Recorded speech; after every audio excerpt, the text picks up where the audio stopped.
após a redemocratização do Brasil, nos anos 80, Minas Gerais, nesses últimos 30 anos, foi governado por forças conservadoras, forças de direita, com conteúdo neoliberal, com um pequeno interregno aí, naquele período do enfrentamento do governo Itamar Franco. Fora isso, forças conservadoras à frente do Palácio da Liberdade, hoje Palácio Tiradentes.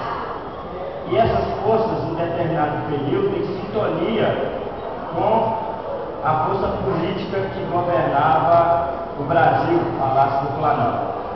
Nos últimos 9 anos, acontece um fato novo, porque forças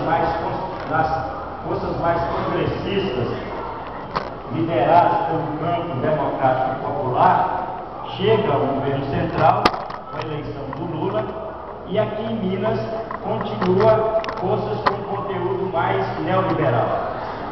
O que a gente percebe nesses 9 anos da convivência desses dois modelos, desses dois projetos? A gente percebe uma certa simbiose, uma certa convivência entre projetos antagônicos.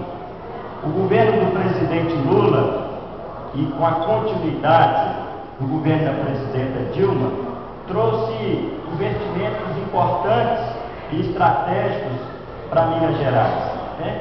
Investimentos tanto na área de infraestrutura, com a retomada de obras importantes, como duplicações de rodovias, recapeamentos de rodovias, e investimentos especialmente na área social, né?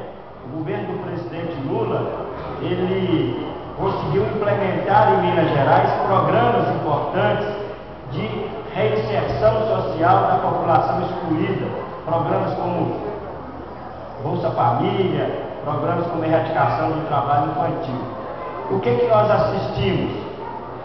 Nós assistimos o governo federal fazendo as políticas públicas de inclusão social e o governo do estado carimbando esses programas, né? O governo federal vinha, trazia os aportes, trazia o programa, trazia o dinheiro, e o governo do estado vinha e renomeava os programas, repaginava os programas. Você tem uma ideia, o programa Segundo Tempo, que é um programa do nosso ministério, aqui em Minas, ele foi repaginado como Minas Olímpico, mas é o mesmo programa Segundo Tempo. Então é um exemplo que prevaleceu nesses 9 anos.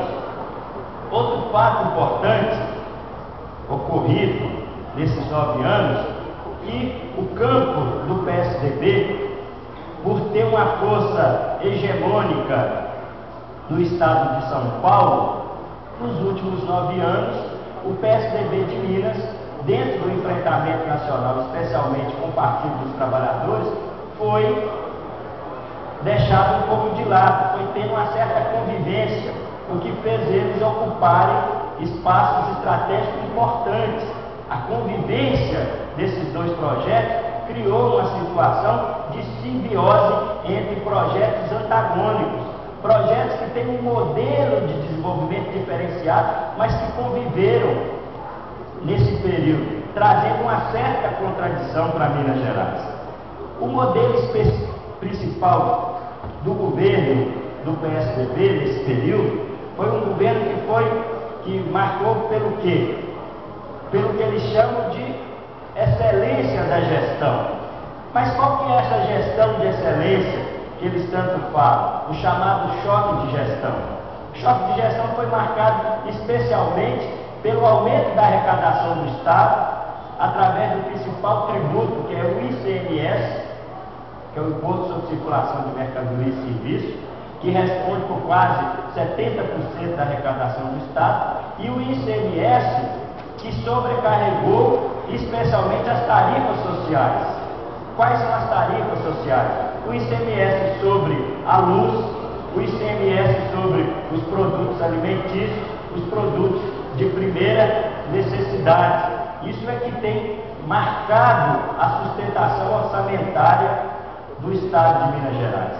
A excelência de gestão deles também foi marcada por quê? Pela desvalorização do servidor público de carreira e pela valorização da parceria público-privada, né? das OCIPs,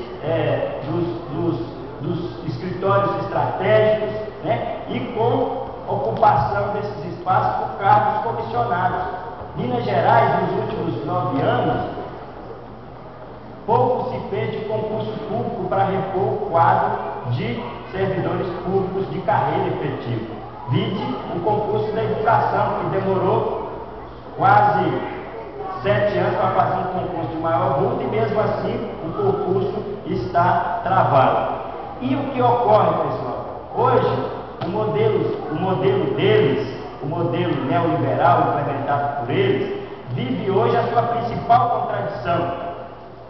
A sua principal contradição. Por quê? Porque começa a ser demonstrado, primeiro, que a tal excelência administrativa, a tal excelência gestora de gestão, não era tão excelente assim. Vide alguns exemplos pontuais.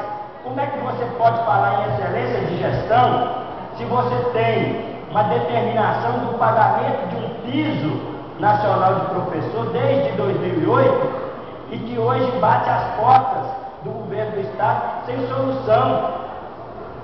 A lei que determina o piso dos professores não foi implementada, né? O professor em Minas, com nível médio, continua ganhando R$ 369 o vencimento básico. E o professor com licenciatura plena, 400 e pouco. E com doutorado, 500 e pouco. Continua ganhando. Não mudou ainda. Não mudou ainda. E a greve dos 112 dias é para demonstrar isso. Os professores, pela primeira vez, têm um instrumento na mão que determina o pagamento do piso e determina o cumprimento desse piso na carreira, e que havia uma recusa explícita por parte do Estado. Então, qual qualidade de gestão é essa que não consegue sequer resolver o problema da folha salarial dos professores? Outra questão fundamental que o Estado vive. O Estado de Minas Gerais hoje é um Estado profundamente endividado. Profundamente endividado. Veja só, nós temos uma previsão do orçamento de 2012 de 53 bilhões de reais. 53 bilhões de reais. Desses 53 bilhões, para vocês terem uma ideia, 36 bilhões serão angariados, serão recolhidos através do ICMS.